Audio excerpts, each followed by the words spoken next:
इदमुग्ने जातवेदसे इदं नो मोमयन्त इद्मात्मा जातवेदस्ते नेतस्तवर्तस्तुत्यवर्तये चास्मान् प्रजया पशुपरिब्रह्मोर्चसनानादेन समेतय स्वाहा इदमुग्ने जातवेदसे इदं नो मोमयन्त इद्मात्मा जातवेदस्ते नेतस्तवर्तस्तुत्यवर्तये चास्मान् प्रजया पशुपरिब्रह्मोर्चसे नानादेन समेतय स्वाहा इदमुग्ने जातवेदसे इदं नो ओम जलप्रसेचन मंत्रमुలు ओम अदितेन्मन्यस्व ओम हनुमतेन्मन्यस्व ओम सरस्वतन्मन्यस्व ओम देवसवितः प्रसवैग्नं प्रसवैग्नपतिं भगाय दिव्यो गन्धर्वः केतपुः केतं नः पुनः वाचस्पतिर्वाचं न स्वदतु ओम संरक्षक ओम जगद्रक्षक ओम नारायण शंकर ओम विक्राम जगति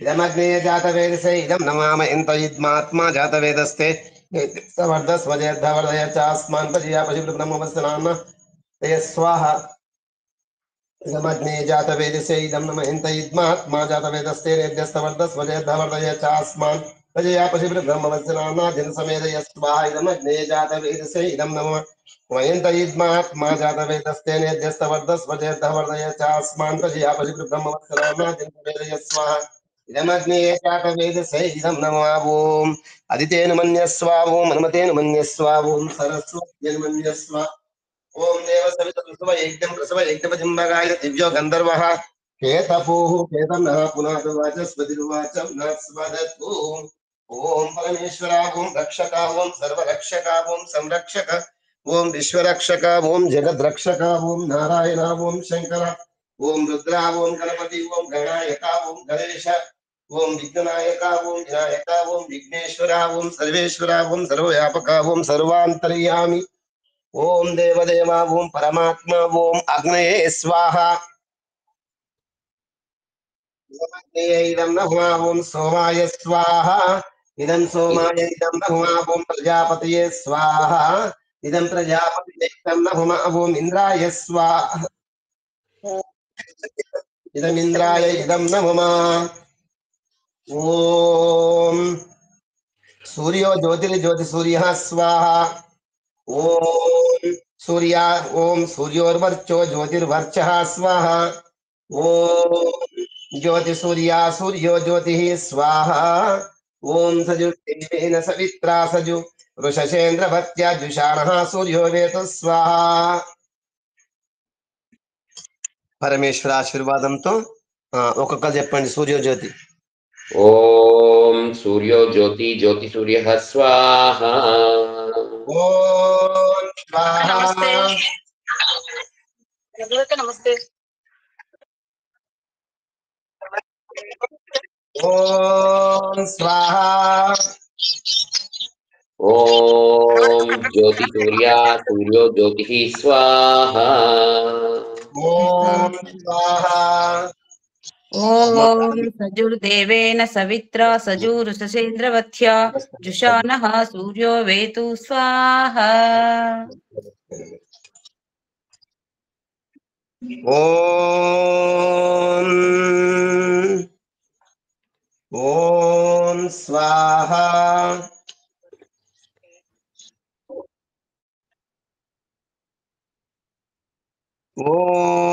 ఓం స్వా ఓం భూరగ్నే ప్రాణాయ స్వాహా ओम भुवर्वायवे पानाय स्वाहा ఓం పవర్వాయవే ప్రాణాయ స్వాహా इदं वायवे पानाय इदं न मम ఇదం ఓం వాయవే ప్రాణాయ ఇదం న మమ ఓం స్వరాదిత్యాయ వ్యానాయ స్వాహ ఓం స్వరాదిత్యాయ వ్యానాయ స్వాహా ఇదమాదిత్యాయ వ్యానాయ ఇదం న మమ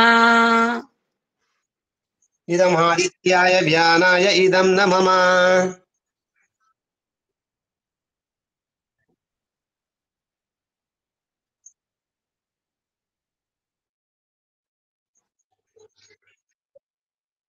इदमग्निवायुवादित्येभ्यः ओम भूर्भुवस्वग्निवायुवादित्येभ्यः प्राणापानवानेभ्यः स्वाहा इदम्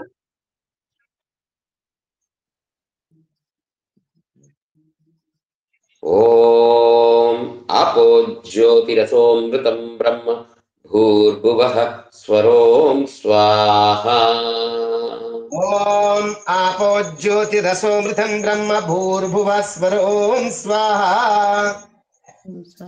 ॐ यां मेधां देवगणाः पितरच्चोपासते तया मामध्यमेधायाग्ने मेधाविनं कुरु स्वाहा ओम यां मेधां देवगणाः पितरच्चोपासते तया मामध्यमेधयाग्ने मेधाविनं कुरु स्वाहा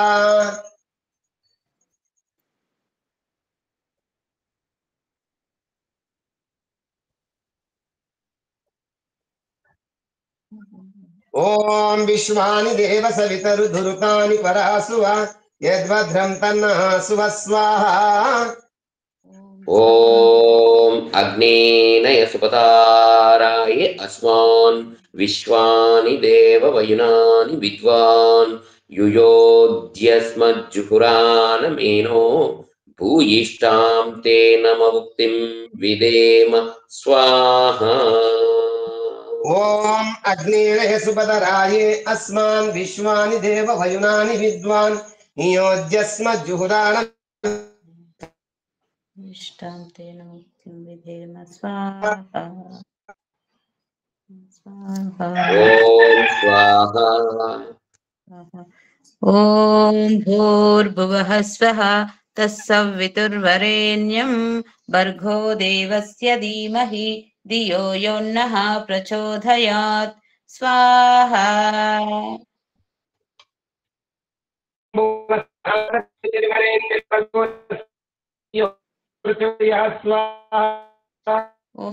इदं स्वाहा सवित्रे इदं न मम కథే మీ మాట చక్కగా రావట్లేదు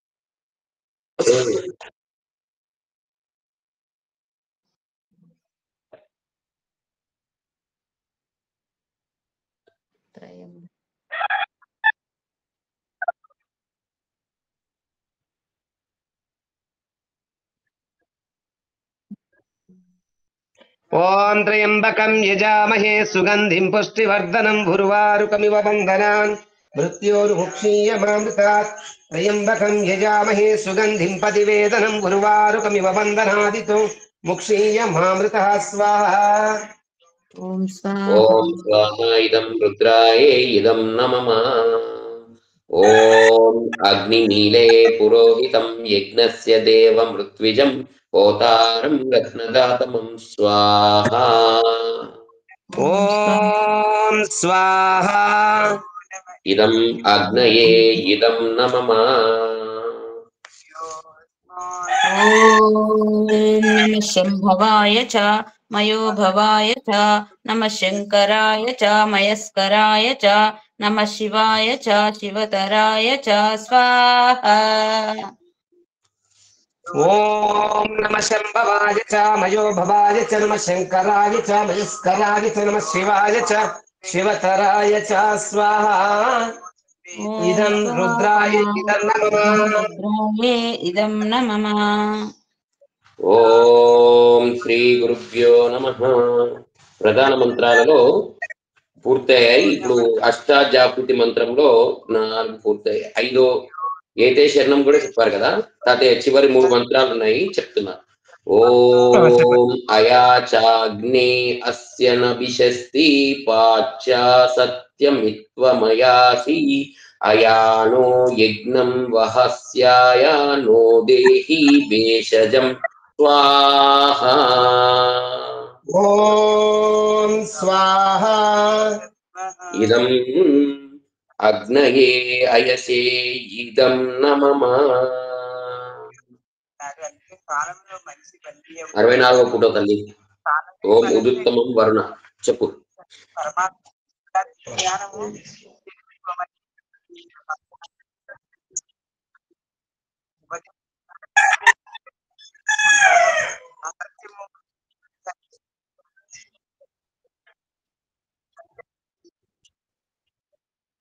ఓం స్వాహ తెలుసుకోవడానికి సమస్త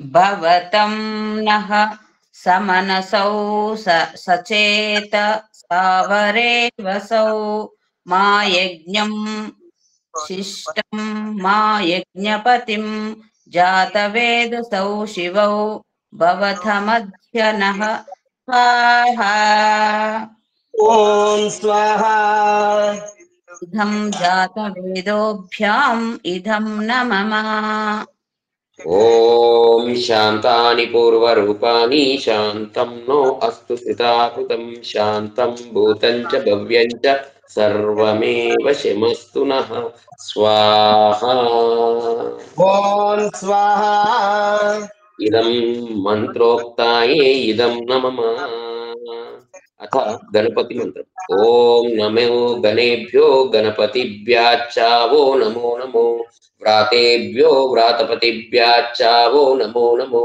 వృత్తేభ్యో వృత్తపతిభ్యాచ్చావో నమో నమో విరూపేభ్యో విశ్వరూపేభ్యాచ్చావో నమః స్వాహా ఓం స్వాహ ఇదం రుద్రాయే ఇదం నమః లక్ష్మీ సూక్తంలో రెండవ మంత్రం చెప్తాను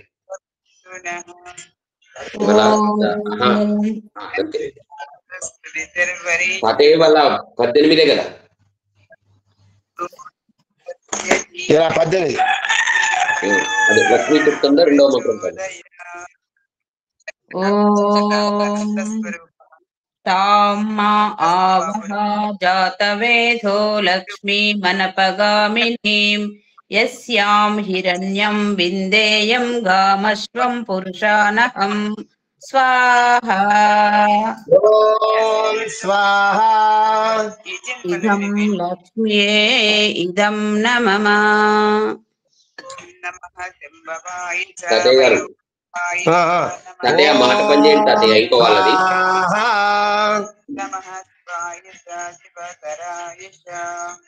ఓం తాతయ్య ఓం శ్రీ చ దే లక్ష్మీ చ ఓం శ్రీ చ దే లక్ష్మీ చ పత్న్యముహోరాత్రే పార్శ్వే నక్షత్రాణి రూపమశ్వినౌ వ్యాత్తం మయీశానం సర్వలోకం మయీశానం స్వాహ ఓం స్వాహా ఇదం లక్ష్మియే ఇదం నమః ఓం పావకానా సరస్వతి వాజే బిర్వాజనీవతి ధీనామవిత్ర్యవతు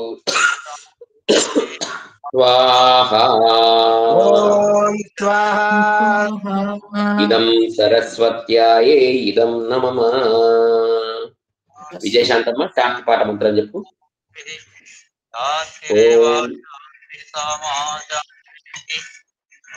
ఓం శాంతాని పూర్వరూప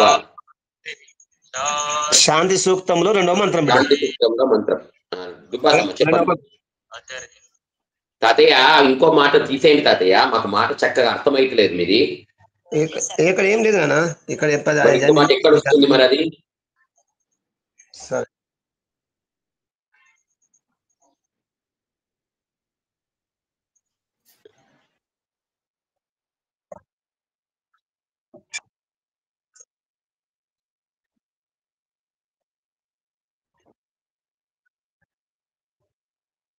ఓం స్వాహ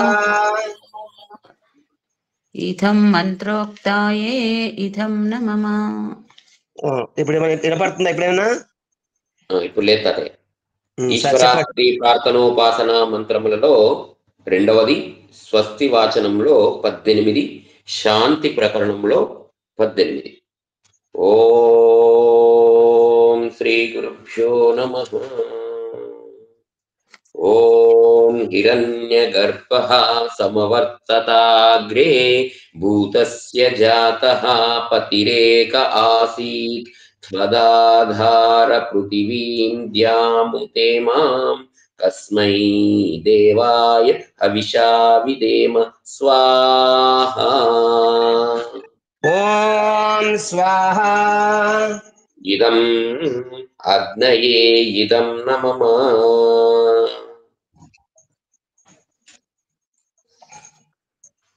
చెప్పండి. ఓం అపామి వామప విశ్వామనాహుతి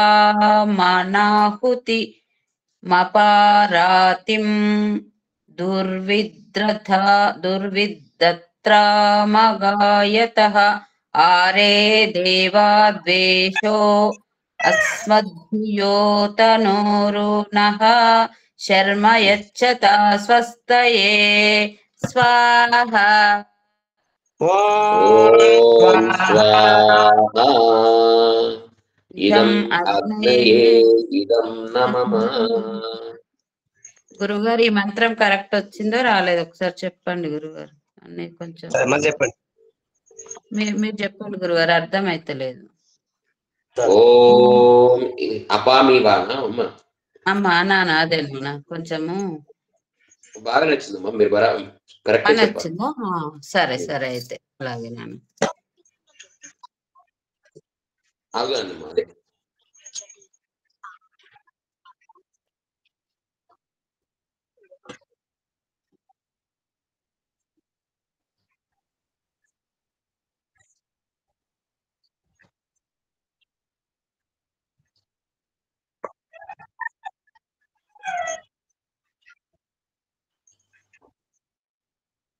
ఓం స్వాహా ఇదం అగ్నయే ఇదం న మమ. ఓం శాంతాని పూర్వరూపాణి శాంతం నో అస్తు కృతాకృతం శాంతం భూతం చ భవ్యం చ సర్వమేవ శమస్తు నః స్వాహా. ఓం స్వాహా ఇదం మంత్రోక్తాయే ఇదం న మమ. వసంతః ఇదురంచ తాతయ్య. ఓం వసంతః ఇన్నురంత్యో గ్రీష్మః ఇన్నురంత్యః వర్షానునో శరదో ఏమంతః శిశిరః ఇన్నురంత్యః స్వాహా. ఓం స్వాహా ఇదం అగ్నయే ఇదం న మమ. చతుర్వేద ప్రారంభ మంత్రాః. విజయశాంతమ్మ మొదటి మంత్రం చెప్పు. అగ్నిమీలే.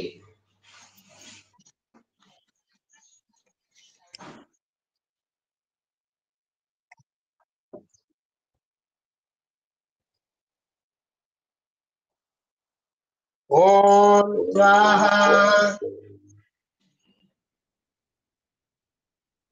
ఇప్పుడు రోజు వచ్చినప్పుడు ఏం చేస్తారంటే ఒక మంత్రంకు ఇలా అదే ఇవ్వకుండా రెండో మంత్రం ఒక్కసారి అట్లా చేయండి, మళ్ళా రెండో మంత్రం కూడా అభ్యాసం అవుతుంది అట్లా. ఓం ఇషేతోర్జేత్వా వాయవస్తదేవో వః సవితా ప్రార్పయతు శ్రేష్టతమాయ కర్మణ ఆప్యాయధ్వమగ్నాయ ఇంద్రాయ భాగం ప్రజావతీరనమీవ అయక్ష్మామావస్తేన ఈశత మాగశంశో ధ్రువ అస్మిన్ గోపతౌ స్యాత్ బహ్విర్యజమానస్య పశున్ పాహి స్వాహా. ఓం స్వాహా ఇదం సవిత్రే ఇదం న మమ. ఓం అగ్న ఆయాహి వీతయే గృణానో హవ్యదాతయే నిహోతా సస్సి వర్షి స్వాహా. ఓం స్వాహా ఇదం అగ్నయే ఇదం న మమ.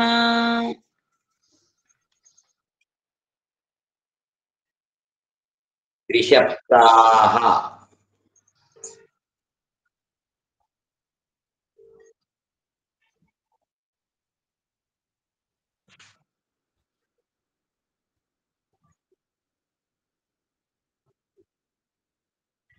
అమ్మా విశ్వరూపాన్ని లేదు, విశ్వారూపాన్ని దీర్ఘం ఉంది చూడు. ఇదం సవిత్రే ఓం ఇదం న మమ. ఏ త్రిశప్తాః పర్యంతి విశ్వారూపాని బిభ్రతః. విశ్వ షాకు వావత్తుంది, దీర్ఘం ఉంది. రూపు కూడా దీర్ఘం ఉంది, పాకు కూడా దీర్ఘం ఉంది. కాబట్టి ఓం ఏ త్రిశప్తాః పర్యంతి విశ్వారూపాని బిభ్రతః వాచస్పతిర్బలాతేషాం तन्वो अद्य ददातु मे स्वाहा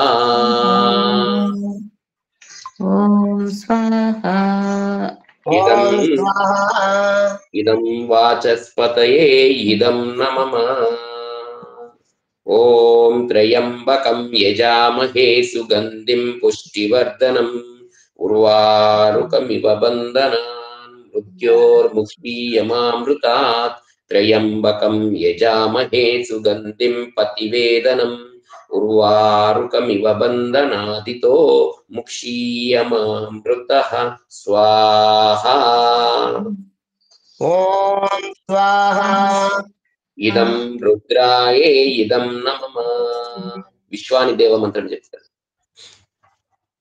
ఓం విశ్వాని దేవ సవితర్దురితాని పరాసువ యద్భద్రం తన్న ఆసువ స్వాహా ఓం స్వాహా ఇదం అగ్నయే ఇదం న మమ ॐ वेदाहमेतं पुरुषं महान्तम् आदित्यवर्णं तमसः परस्तात् त्वमेव विदित्वा अतिमृत्युमेति नान्यः पन्थ विद्यते अयनाय स्वाहा ఓం స్వాహా इदम् अग्नये इदं न मम ॐ ईशावास्यमिदं सर्वं यत्किञ्च जगत्यां जगत्तेन त्वक्तेन भुञ्जीता मा गृदः कस्य स्विद्दनं स्वाहा ఓం స్వాహా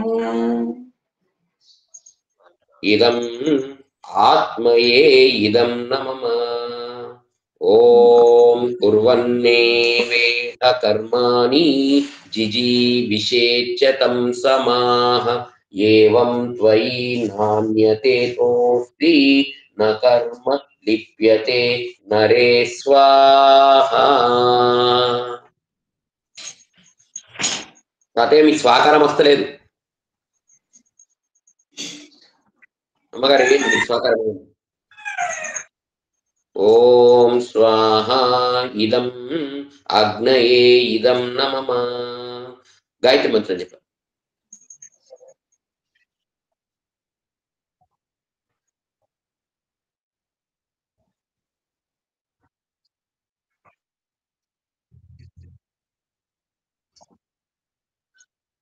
ఓం స్వాహా ఇదం సవిత్రే ఇదం న మమ ఓం అత పుత్ర కామేష్టి మంత్రాః ఓం విష్ణుర్యోనిం కల్పయతు త్వష్ట రూపాని కించతు ఆసించతు ప్రజాపతి ధాతా గర్భం దదాతు తే స్వాహా ఇదం యోనిః గర్భః పృథివ్యాదయే ఇదం న మమ ఓం దాతః శ్రేష్టేన రూపేణాస్యా నార్యా గవిన్యోః పూమాంసం పుత్రమాదేహి దశమీమాసి సూతవే స్వాహా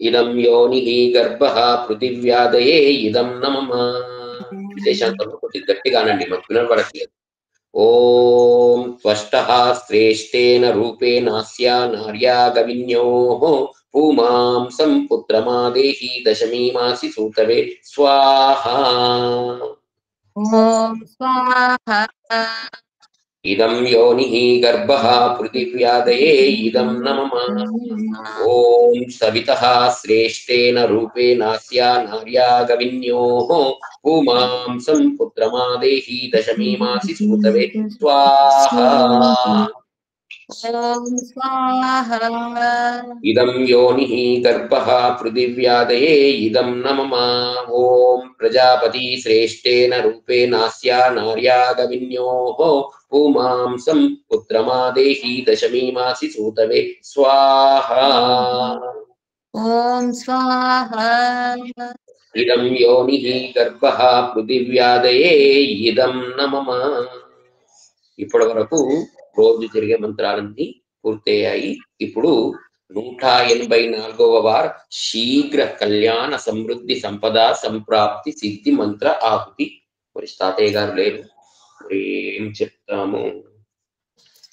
ఓం తాతయ్య గారు మనం చెప్ ఓం ఈ స్వస్తి వాచనంలో ఎప్పుడు చెప్తారు కదా 17 నుంచి, ఇవాళ కూడా మనం అదే పూర్తి చేసుకుందాం. ఓం విశ్వే యజత్రా అదివోచతోతయే త్రయాద్వం నో దురేవాయ అభిహృతః సత్యాయావో దేవహూత్యా హువేమ శృణ్వతో దేవా అవసే స్వస్తయే స్వాహా. ఇదం అగ్నయే ఇదం నమః శీఘ్ర కళ్యాణ సమృద్ధి సంపద సంప్రాప్తి సిద్ధయే. తాతయ్య పిలిచాము, మీరు రాలేదు. 17వ మంత్రంతో ప్రారంభించాము స్వస్తి వాచనంలో.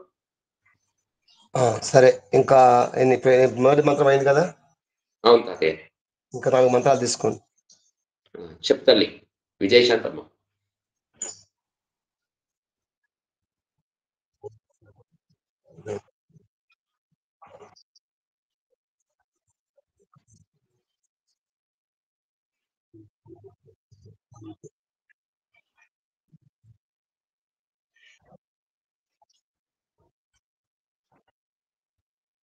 ఓం స్వాహా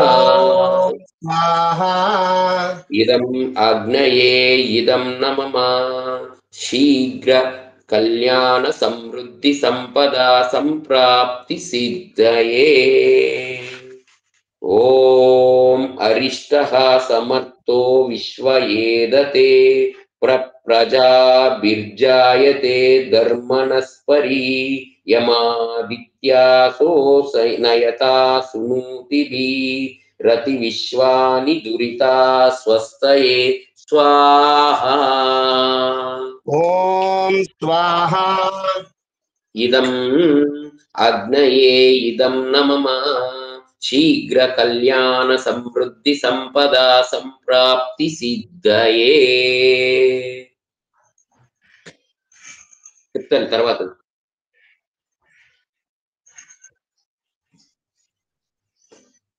ఇరవయవ మంత్రం.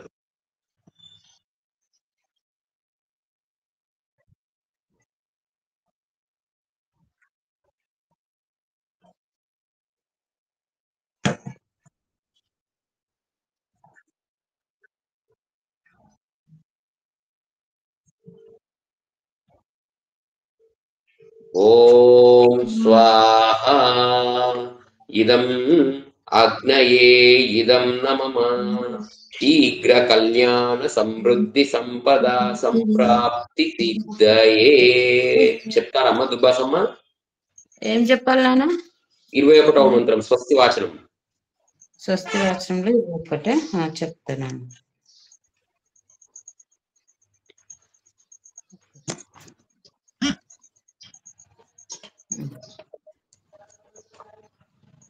చెప్తాను 21. ఓం స్వస్తి నః పద్యామ ధన్వసు పత్యామ కాదమ్మా, పత్యాసు.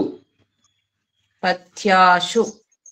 ఓం స్వస్తి నః పత్యాషు ధన్వసు స్వస్తప్సు సృజనే స్వర్వతి స్వస్తి నః పుత్ర కృధేమ యోనిషు స్వస్తిరాయే మరుతో దదాతన స్వాహా. ఓం స్వాహా ఇదం అగ్నయే ఇదం నమః శీఘ్ర కళ్యాణ సమృద్ధి సంపద సంప్రాప్తి సిద్ధయే. తాతయ్య ఇప్పుడు అన్ని మంత్రాలు పూర్తయ్యాయి తాతయ్య. ఇప్పుడు తిథి నక్షత్రము నేను ప్రారంభిస్తున్నాను తాతయ్య. ఓం ఏకాదశి తిథౌ స్వాహా. ఓం స్వాహా ఇదమగ్నయే ఇదం నమః ॐ रुद्राय स्वाहा ॐ स्वाहा इदमग्नये इदं नमः ॐ ज्येष्ठा नक्षत्राभ्यां स्वाहा ॐ स्वाहा इदमग्नये इदं नमः ॐ इन्द्राय स्वाहा ॐ स्वाहा इदमग्नये इदं नमः ॐ तदियातितौ स्वाहा ॐ स्वाहा इदमग्नये इदं नमः ॐ विष्णवे स्वाहा ॐ स्वाहा इदमग्नये इदं नमः ॐ ज्येष्ठ ॐ उत्तराषाढ नक्षत्राभ्यां स्वाहा ॐ स्वाहा इदमग्नये इदं नमः ॐ विश्वे देवेभ्यः स्वाहा ॐ स्वाहा इदमग्नये इदं नमः ॐ त्र्यम्बकं यजामहे सुगन्धिं వాళ్ళు చెప్పండి అదే తాతయ్య మర్చిపోయాను వాళ్ళు చెప్పమనండి తర్వాత వారు చెప్పండి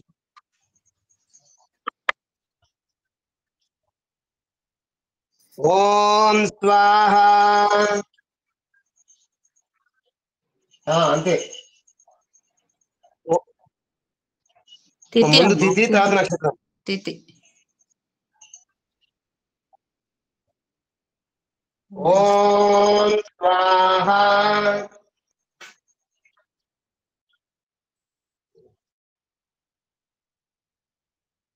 ఓం స్వాహ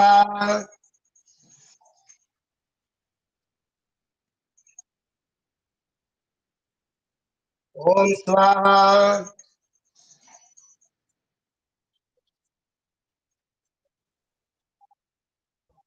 ఓం స్వాహ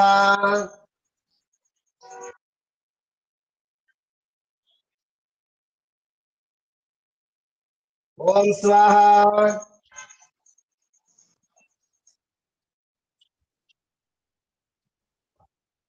ఓం స్వాహ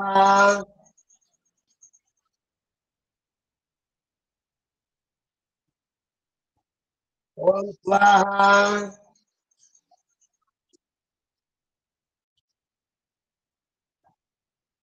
ఓం స్వాహ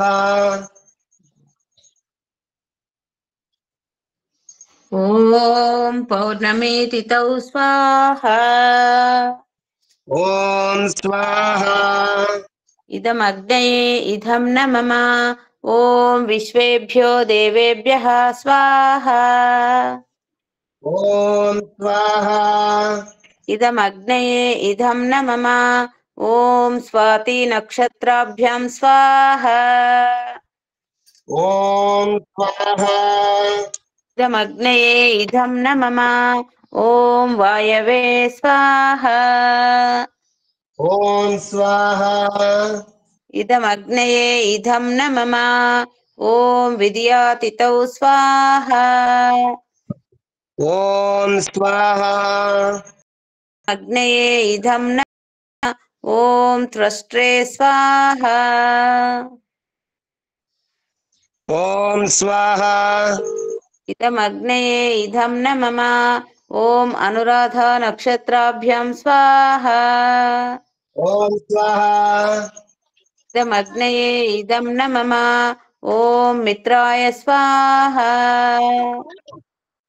ఓం స్వాహ ఇదమగ్నయే ఇదం నమః మహామృత్యుంజయ మంత్రం అందరూ చెప్పండి. ఓం త్రయంబకం యజామహే సుగంధిం పుష్టివర్ధనం ఉర్వారుకమివ బంధనాన్ మృత్యోర్ముక్షీయమామృతాత్ త్రయంబకం యజామహే సుగంధిం పతివేదనం ఉర్వారుకమివ బంధనాదితో ముక్షీయమామృతః స్వాహా ఓం స్వాహ ఇదం రుద్రాయే ఇదం నమః సరస్వతి మహామంత్రం ఓం యాం మేధాం దేవగణాః పితరచ్చోపాసతే తయా మామధ్య మేధాయాగ్నే మేధావినం కురు స్వాహా ఓం స్వాహ ఇదం సరస్వత్యాయే ఇదం న మమ. గాయత్రి మహామంత్రము. ఓం భూర్భువః స్వః తస్సవితుర్వరేణ్యం భర్గో దేవస్య ధీమహి ధియో యో నః ప్రచోదయాత్. స్వాహా. ఓం స్వాహా. ఇదం సవిత్రే ఇదం న మమ.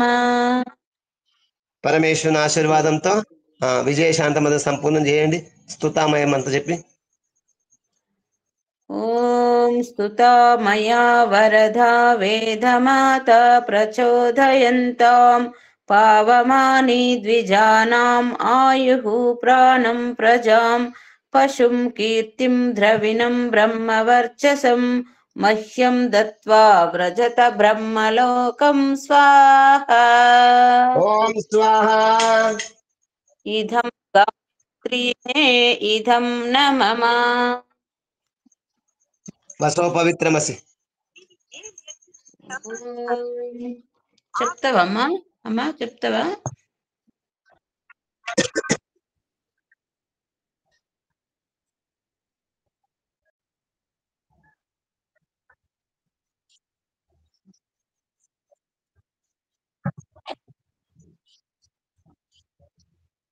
ఓం స్వాహా.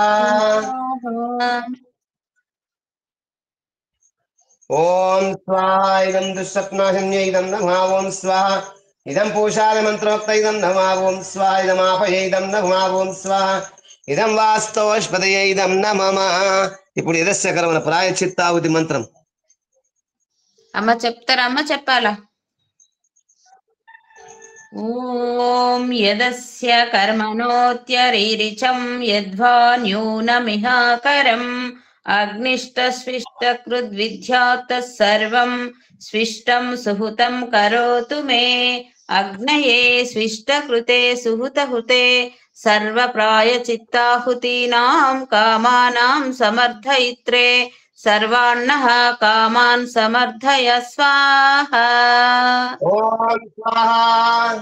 ఇదమగ్నయే స్విష్టకృతే ఇదం న మమ. గురుగారు ధన్యవాదములు గురుగారు. ఇదం అగ్నిశిష్టకృత ఇదం నమః. ఓం స్వాహా. ఇదం ప్రజాపతయే ఇదం నమః. ఓం స్వాహా. ఇదం ప్రజాపతయే ఇదం నమః. తల్లి గాయత్రి మంత్రాలు 3 సార్లు చెప్పి సంపూర్ణం చేసుకోమ్మా.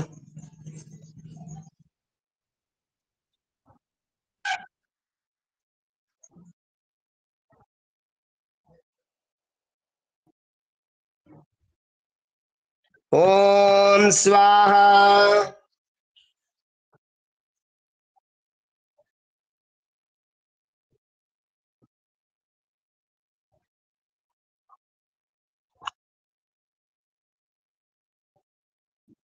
ఓం స్వాహా.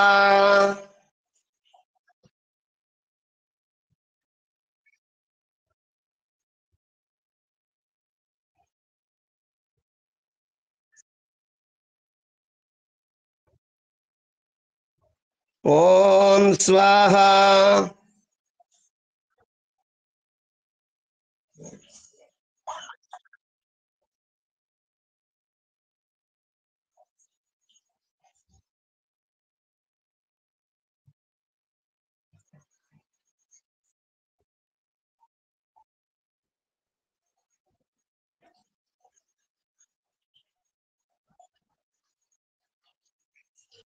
చెప్పండి. మీరు పూర్తి సర్వం అయిపోయింది. మీరు చెప్తారు, మేము చెప్పాము ఇక్కడ.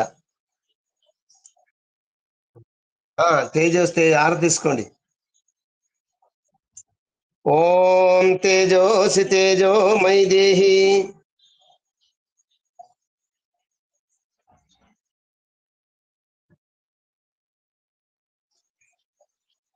ఉమ్, ఉమ్.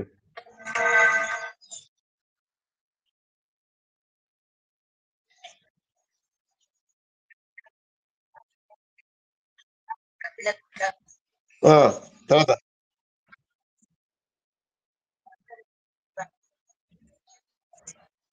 ఉమ్,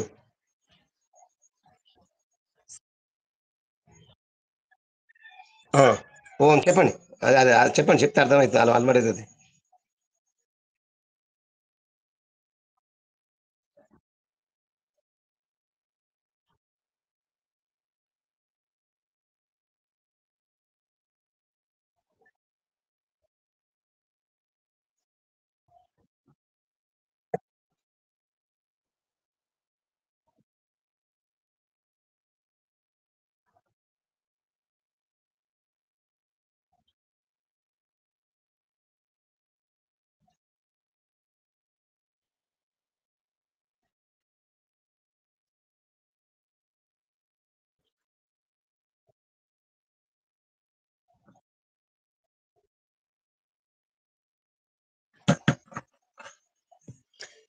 లోక సమస్త అంతే లాస్ట్ ప్రార్థన.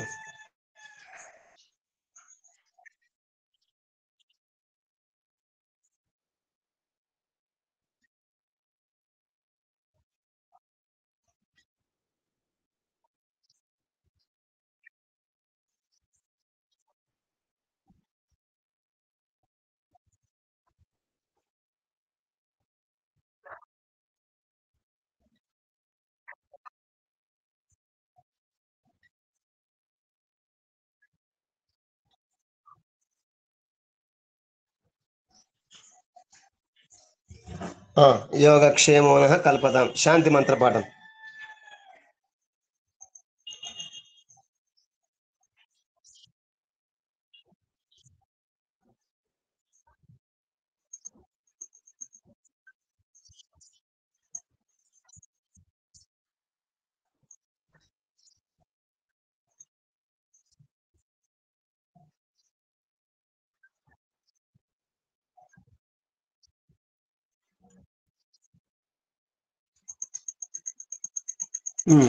ఓం అసతో మా సద్గమయ. ఒకసారి మంత్రం చూసుకోండి మళ్ళీ శాంతి మంత్రం. ఓం ద్యౌః శాంతి, ఓం అంతరిక్షం శాంతి, ఓం పృథివీ శాంతి, ఓం ఆపః శాంతి, ఓం ఓషధయ శాంతి, ఓం వనస్పతయ శాంతి, ఓం విశ్వే దేవా శాంతి, ఓం బ్రహ్మ శాంతి, ఓం సర్వం శాంతి, ఓం శాంతి దేవా శాంతి, సామా శాంతిరేది. ఓం అసతో మా సద్గమయ, ఓం తమసో మా జ్యోతిర్గమయ, ఓం మృత్యోర్మా అమృతంగమయ, ఓం శాంతి శాంతి శాంతి. జో బోలే.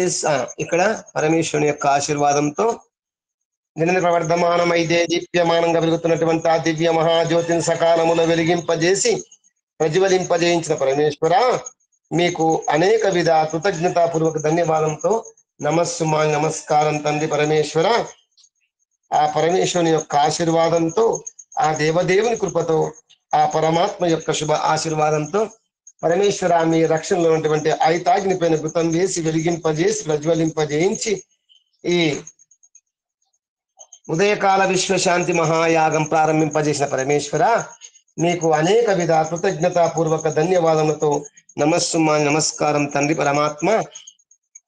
సకాలములో సూర్యోదయం సమయం 5:55 అగ్నయే స్వాహ వేయించి యాగం విఘ్నం కాకుండా కాపాడి యాగమును సఫలీకృతం చేయించిన పరమేశ్వర, మీకు అనేక విధ కృతజ్ఞతాపూర్వక ధన్యవాదములతో నమస్సుమా నమస్కారం తండ్రి పరమేశ్వర. మీ కృప లభించినటువంటి సమస్త పదార్థములు, బలవర్ధకములు, పుష్టికారకములు, మధురములు అవన్నీ కూడా మీ ఐతాగ్యంలో ఆవుతులుగా సమర్పిస్తూనే ఉంటాము తండ్రి. అవన్నీగా చక్కగా మండించి ఐతాగ్నిగా మార్చి మీ రక్షణలో, మీ సన్నిధానంలో, మీ శరణాగతిలో, మీ సాన్నిధ్యంలో ఉంచి